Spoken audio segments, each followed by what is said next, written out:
안녕하세요. 세금하는 동생 최승혁 세무사입니다. 오늘은 아주 특별한 분을 모셨습니다. 곧 개업을 앞두고 계시는 예비 사장님이신데요. 오늘 이렇게 모시고 창업 관련된 세금 이야기 한번 나눠보려고 합니다. 안녕하세요. 안녕하세요. 간단히 소개 한번 부탁드릴게요. 네, 경주에서 곧 미용실 오픈을 앞둔 유민지입니다. 경주요? 네. 아, 경주면 그 황리단길인가? 그게 유명하지 않나요? 네, 맞아요. 거기가 제일 유명. 그 근처예요? 거기서 차로 한 10분 정도? 그럼 가깝네요. 네. 그러면은 상호 정하셨어요? 네, 유온 헤어. 유온 헤어요? 네. 아, 경주의 유온 헤어. 네. 그러면 원래 근무를 계속 하시다가 지금 처음 창업하시는 거죠? 네, 여기 근처에서 계속 근무를 하다가 5년 정도 근무를 했는데 네. 이제 내려가게 아, 됐어요. 여기 근처면 이제 청담동에서 네. 계속 근무를 하시다가 처음 창업을 하시는 거네요? 네, 맞아요. 아, 너무 축하드립니다. 감사합니다. 그러면 오늘 이제 사업자 등록이나 이런 거 관련해서 얘기를 나눠볼 건데 네. 사업자 등록은 하셨나요? 네, 이번에 한 지 얼마 안 됐어요. 아, 어떻게 뭐 간이로 하셨어요? 일반으로 하셨어요? 다들 간이가세로 하라고 하셔서 했는데 잘 한 건지 잘 모르겠어요. 아, 간이과세가 일반적으로 미용실은 나아요. 왜냐면 매입 원가 비중이 그렇게 크지가 않고 일반적으로 부가가치세 측면에서는 간이과세가 더 유리해요. 근데 이제 미용실 규모가 많이 크면은 인테리어 비용도 많이 들잖아요. 네. 그러면 이제 매입세 공제가 간이는 못 받거든요. 일반인 경우에만 매입세 공제가 가능하고 규모가 혹시 어느 정도 돼요? 한 18평 정도 돼요. 18평이면은 그렇게 큰 규모는 아니네요. 네, 딱 1인 샵. 아, 1인 샵. 이제. 그러면은 아무래도 간이가 더 유리하죠. 언제까지 간이가세를 받을 수 있는 건가요? 아, 간이과세는 사실 매출 규모가 이제 영세한 경우에 적용을 하는 거기 때문에 1년 매출액이 1억 400만 원이 넘어가면 이제 일반과세자로 전환이 돼요. 근데 매출이 커지고 장사가 잘 되는 게 또 좋은 거겠죠? 언젠가는 매출 많이 커져가지고 일반과세자 되셨으면 좋겠어요. 감사합니다.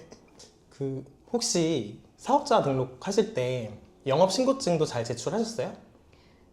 아, 제가 사실 순서를 몰라서 영업신고 전에 사업자 등록을 먼저 하러 가가지고 그래서 일을 2번 했어요. 아, 그럼 영업신고증 다시 또 받으러 가셨다가 네. 다시 받으시고 그리고 또 사업자 등록 또 하러 가셨겠네요? 네. 그러니까 미용실 같은 업종은 사실 세법상 인허가 업종이거든요. 그래서 업종에 따라서 내가 먼저 사업자 등록 전에 만들어야 되는 서류가 있어요.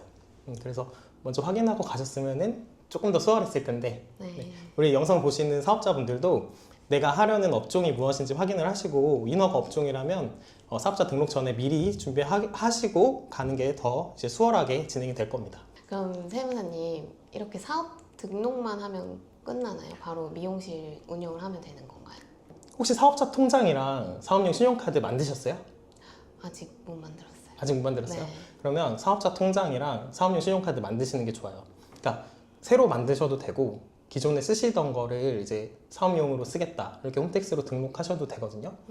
사업용 신용카드랑 사업용 통장을 만들어야 되는 이유는 이제 사업을 이제 하시는 거잖아요. 네. 사장님이 되시는 거잖아요. 그러니까 내가 개인적으로 쓰는 지출, 비용과 사업용으로 쓰는 지출 이런 거를 이제 구분을 잘 하셔야 사업도 효율적으로 되고 그리고 세무 처리하고 세무 신고할 때도 그렇게 이제 사업용 신용카드 등록을 해놓으면 훨씬 편하거든요. 그래서 꼭 등록을 하시고요. 그리고 카드 단말기도 설치를 하셔야겠죠. 신청하셨어요? 아직 할 게 많은 아직 할 게 많죠. 네. 카드 단말기도 이제 잘 찾으셔가지고 설치를 하시고 네. 그리고 이제 사업을 시작하시면 될 것 같아요. 근데 사업자 카드의 저는 범위도 궁금한데 어느 정도까지 사용이 가능한지. 아, 되게 많이 이제 사업하시는 분들이 궁금해하시는 내용인데 사업용 신용카드는 사실 뭐 어디서나 다 사용은 할 수 있어요. 근데 이제 사업용 경비로 인정이 되느냐 안 되느냐 이게 중요한 건데요. 그 기준은 업무와 관련돼 있냐 이게 바로 기준이에요. 그래서 예를 들면 주유비 같은 거 있잖아요. 네. 내가 이제 차가 있는데 출퇴근용으로 사용을 한다면 주유비 같은 경우는 경비 처리가 가능한 거고요. 근데 만약에 내가 업무와 무관하게 사용할 수도 있어요. 예를 들면 배우자 명의 차량을 배우자가 타고 다니는데 배우자가 출퇴근할 때 내 사업용 신용카드를 쓴다? 이러면 이제 이런 거는 경비 인정이 안 되겠죠. 그러니까 중요한 거는 사업용 신용카드 같은 경우는 어디에서나 사용할 수 있지만 비용 처리가 되는 거는 업무와 관련돼야 한다. 이게 중요한 겁니다. 세무사님 그러면 저 같은 경우에는 세금 신고를 언제 해야 되는 건가요? 우리 개인 사업자인 경우에는 부가가치세를 원래 2번 신고를 하고요. 그 다음에 종합소득세를 1번 신고를 해요. 부가세 같은 경우에는 1월부터 6월까지 거에 대해서 7월 25일까지 신고를 하고요. 그 다음에 7월부터 12월 거에 대해서는 다음해 1월 25일 이렇게 신고를 해요. 상반기 사업한 거에 대해서는 7월 25일, 그리고 하반기 사업한 거에 대해서는 다음해 1월 25일 이렇게 신고를 하는데, 우리 원장님은 간이과세자잖아요. 네. 그래서 1년에 한 번 신고를 해요. 1년치 다 모아가지고 다음해 1월 25일까지 신고를 합니다. 그리고 종합소득세는 1년치 사업한 거를 다음해 5월 말일까지 신고를 하게 돼 있어요. 그동안 종합소득세 신고하셨어요? 네, 하라고 하셔서 아, 진짜? 잘은 모르는데 하라고 할 때 했던 하라고 것 할 같아요. 때 네. 그렇게 소득세는 똑같이 신고를 하시면 되고, 네. 이제 아무래도 개인 사업자다 보니까 부가세 신고를 좀 신경을 써주시면 될 것 같아요. 그래서 뭐 부가세, 소득세 같은 경우는 자주 있는 게 아니기 때문에 또 간이거세자고 하시면 직접 하시는 경우도 있어요. 근데 혹시 또 나중에 잘 돼가지고 규모가 또 커질 수도 있잖아요. 규모가 커질 수도 있고 직원도 고용할 수도 있고, 그러면 이제 직원을 고용하면 또 원천세 신고는 매달 해야 될 수도 있거든요. 그럴 때 이제 세무사를 찾아주시면 됩니다. 세무사님, 제가 이제 앞으로 종합소득세를 매년 내야 되는데 이전 영상을 보니까 창업 감면 이런 게 있더라고요. 그런 거 저도 혜택을 받을 수 있나요? 창업 감면이요.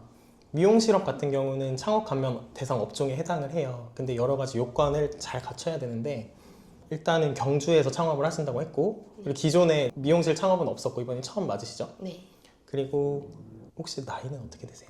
나이 29입니다. 29이요? 네. 아니, 그러면 34살 이하기 때문에 경주에서 이렇게 창업을 하면 우리 원장님은 5년 동안 세금 0원 100% 감면 받을 수 있어요. 저 100%예요? 네, 100% 감면 받으실 수 있어요. 경주 너무 가기 잘했네요. 그렇죠? 네, 다행이에요. 그러면 근데 영원이면 세금 신고도 안 해도 되는 건가요? 아니요, 감면을 받으려면 꼭 세금 신고는 하셔야 돼요. 그리고 감면을 100% 받아서 세금이 안 나온다고 하더라도 지출 증빙을 잘 챙기셔야 돼요. 예를 들면 우리가 감면이 나와서 계속 세금이 안 나와도 소득은 높아질 수가 있거든요. 소득 금액은 높아질 수가 있는데, 그러면 건강보험료가 또 올라갈 수가 있어요. 그래서 나는 어차피 세금 안 나오는 이제 영원이니까 뭐 그냥 편하게 해야지 이러시면 안 되고, 예를 들면 우리 염색약도 사고 각종 재료비도 들고 뭐 그렇게 여러 가지 비용 들어가잖아요. 그럴 때 사업용 신용카드로 결제를 하신다던가 아니면 뭐 계좌이체로 결제를 하시거나 현금 주시면 반드시 현금 영수증을 꼭 받으세요. 이렇게 지출 증빙을 잘 챙기셔야 소득 금액도 낮추고 그다음에 건보료 부담도 좀 낮출 수 있어요. 그러면 사업하면서 세금이랑 관련해서 주의해야 할 점이 있을까요? 미용실업 같은 경우는 아무래도 매출 누락을 좀 조심하셔야 돼요. 미용실 같은 경우는 현금 결제도 많고 계좌이체 받는 것도 많잖아요. 그래서 미용실 같이 이제 소비자를 상대하는 업종은 매출이 10만 원 이상 넘어가면 현금 영수증을 의무적으로 발행을 해야 돼요. 꼭 반드시 하셔야 되는 게, 이게 나중에 적발이 되면 현금 영수증을 발행하지 않은 금액에 대해 20% 과태료가 발생을 하고요.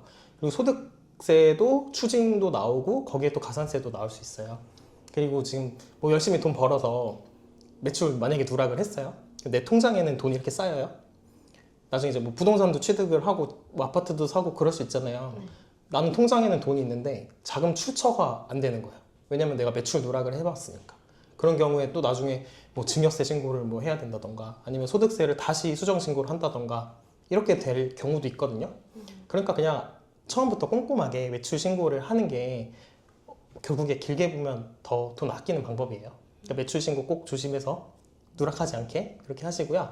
그리고 또 조심해야 될 점은 아무래도 인건비?